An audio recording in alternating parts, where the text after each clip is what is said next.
여러분, 서울 부동산에 대해 우리가 알던 것들, 이제는 좀 다르게 봐야 할지도 모릅니다. 서울대 김경민 교수의 분석을 바탕으로 기존의 성공 공식이 어떻게 무너지고 새로운 규칙이 생겨나고 있는지 지금부터 쉽고 명쾌하게 설명해 드릴게요. 자, 제가 질문 하나 들어볼게요. 요즘 서울 집값을 움직이는 진짜 힘, 뭐라고 생각하세요? 혹시 학군이 먼저 떠오르셨나요? 만약 그러셨다면 오늘 얘기가 꽤나 충격적으로 들릴 수도 있습니다. 왜냐하면 정답은 이제 완전히 다른 곳에 있거든요. 바로 이겁니다. 이 표 하나가 지금 서울 부동산 시장의 판이 어떻게 바뀌었는지를 딱 보여주는데요. 예전에는 뭐니 해도 학군이었잖아요. 그게 절대적인 기준이었죠. 근데 그 시대는 이제 끝났습니다. 그리고 그 왕좌에 새로 올라선 건 바로 일자리. 그러니까 얼마나 좋은 직장들이 모여있는 업무지구와 가깝냐. 바로 이겁니다. 자, 그럼 먼저 힘을 잃어가는 학군 얘기부터 해볼게요. 왜 더 이상 예전 같지 않을까? 물론 학군이 아예 안 중요해졌다, 이런 뜻은 절대 아니에요. 여전히 중요하죠. 하지만 예전처럼 집값 전체를 좌지우지하던 뭐랄까 그 절대적인 힘은 확실히 잃었다는 겁니다. 대체 왜 그렇게 됐을까요? 그 이유는 크게 한 4가지로 볼 수 있어요. 첫 번째, 이게 가장 근본적인데 학생 수가 확 줄었어요. 정말 반토막이 났죠. 그리고 두 번째, 예전처럼 무리해서 집을 사서 이사 가기보다는 전세로 잠깐 들어가서 학교만 보내려는 수요가 훨씬 많아졌다는 거예요. 세 번째는 너무나 현실적인 얘기인데 집값 차이가 어마어마하게 벌어졌잖아요. 이제는 좋은 학군으로 이사 가는 게 그야말로 넘사벽이 되어버린 거죠. 마지막으로 이제는 학교 선택의 폭이 서울 전체로 넓어지면서 굳이 한 곳에 목맬 필요가 없어진 점도 크고요. 자, 그럼 학군의 시대가 가고 새로운 부의 중심축은 어디로 옮겨갔을까요? 모든 건 이제 직주 근접으로 통합니다. 김경민 교수가 강조하는 단 하나의 키워드, 바로 직장과의 거리예요. 여러분, 이건 그냥 잠깐 스쳐 지나가는 유행 같은 게 아니에요. 서울 부동산 시장의 판도를 바꾸는 거의 법칙이 바뀌고 있다는 신호입니다. 생각해보면 당연하잖아요. 사람들이 돈을 버는 곳, 양질의 일자리가 막 쏟아져 나오는 곳, 그런 곳의 가치가 올라가는 건 정말 당연한 이치죠. 좋아요. 그럼 그 가치가 구체적으로 어디에서 만들어지고 있는지 서울의 새로운 경제 권력 지도를 한번 들여다볼까요? 지금부터 저와 함께 지도 위에서 돈이 흐르는 길을 한번 따라가 보시죠. 가장 먼저 봐야 할 곳은 바로 서울의 경제 대동맥, 바로 이 2호선 비즈니스 벨트입니다. 이 초록색 라인을 따라서 대한민국의 심장부라고 할 수 있는 곳들이 다 모여있죠. 광화문, 여의도, 강남이야 말할 것도 없고요. 잠실, 구로, 가상까지. 정말 거대한 일자리 벨트가 형성되어 있는 거예요. 근데 여기서 진짜 주목해야 할 곳이 어딘지 아세요? 바로 성수입니다. 예전엔 그냥 공장지대였는데 지금은 IT 대기업부터 힙한 스타트업까지 몰려들면서 서울에서 가장 뜨거운 업무지구 중 하나가 됐어요. 정말 엄청난 변화죠. 자, 여기서 지도를 조금만 더 넓혀볼게요. 2호선만 있는 게 아니거든요. 서울의 동서를 가로지르는 황금노선, 9호선, 그리고 남쪽으로 쭉 뻗어나가는 경부축, 이 두 라인도 절대 빼놓을 수 없습니다. 이게 그냥 지하철 노선, 고속도로가 아니에요. 말 그대로 가치가 흐르는 네트워크인 셈이죠.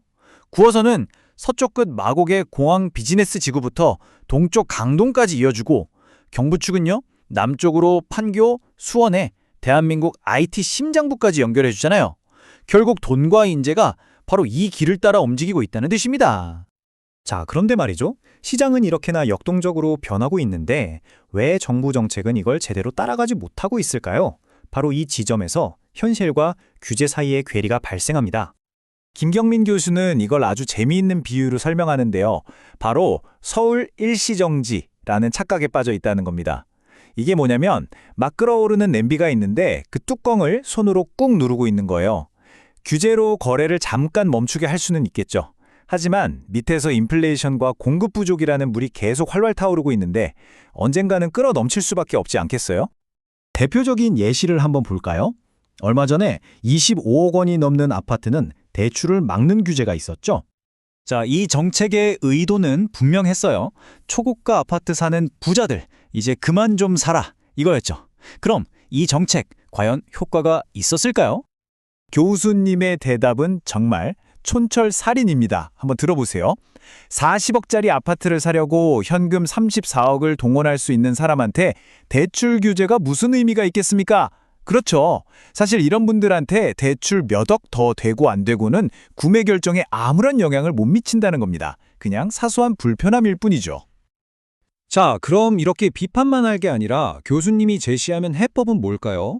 어떤 담대한 비전이 필요할까요? 교수님의 해법은 아주 명확하고 간단합니다. 땜질식 처방이 아니라 판을 뒤흔들 게임 체인저를 던져야 한다는 거예요. 그게 뭐냐? 바로 이겁니다. 용산 정비창, 서리풀 부지, 수서역세권, 상암동, 지금 서울에 그냥 놀고 있는 이런 황금 같은 땅들이 있잖아요. 이 땅들을 깨워서 여기에 대규모로 주택을 공급하자는 겁니다. 아주 강력한 한방이죠. 자, 이제 오늘 이야기의 거의 클라이맥스입니다.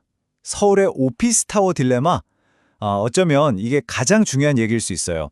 교수님은 지금 서울시가 오피스 빌딩 짓는데 너무 집착하고 있다고 아주 강력하게 경고합니다. 아니, 용산 같은 저렇게 좋은 땅에 멋진 랜드마크 오피스 지으면 좋은 거 아니야? 라고 생각할 수 있잖아요. 도대체 왜 안 된다는 걸까요? 자, 이 그래프를 한번 보세요. 이게 모든 걸 말해줍니다. 왼쪽을 보면 서울 오피스 공실률 4%. 와, 굉장히 낮죠? 이것만 보면 서울은 완전 괜찮아 보여요. 그런데 오른쪽 글로벌 평균을 보세요. 무려 20%입니다. 이게 무슨 뜻이겠어요? 전 세계적으로 투자자들은 이미 오피스는 이제 위험 자산이구나 라고 생각하고 있다는 거예요. 그런데 과연 서울만 이 흐름에서 벗어나서 안전할 수 있을까요? 심지어 지금 오피스 시장을 위협하는 거대한 시한폭탄이 3개나 터지기 직전입니다. 첫 번째, AI의 충격.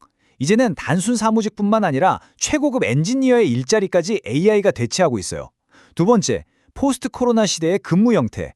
재택, 하이브리드 근무가 이제는 그냥 일상이 됐죠. 사무실에 매일 나올 필요가 없어진 거예요. 그리고 마지막 세 번째, 이게 진짜 무서운데 바로 공급 폭탄입니다. 이미 2029년까지 서울에 어마어마한 양의 새 오피스가 들어올 예정이거든요. 자, 보세요. 수요는 줄어드는데 공급은 오히려 폭발적으로 늘어난다? 결과는 뻔하죠. 상황이 이렇다 보니 교수님은 정말 무서운 경고를 합니다. 바로 이 말인데요. 1990년대 런던의 오피스 시장이 붕괴됐었는데 그것보다 더 심각한 상황이 서울에서 벌어질 수 있다. 와, 이건 정말 등골이 오싹해지는 경고 아닌가요? 과거 런던에서 벌어졌던 최악의 사태보다 더한 위기가 우리에게 닥칠 수 있다는 겁니다.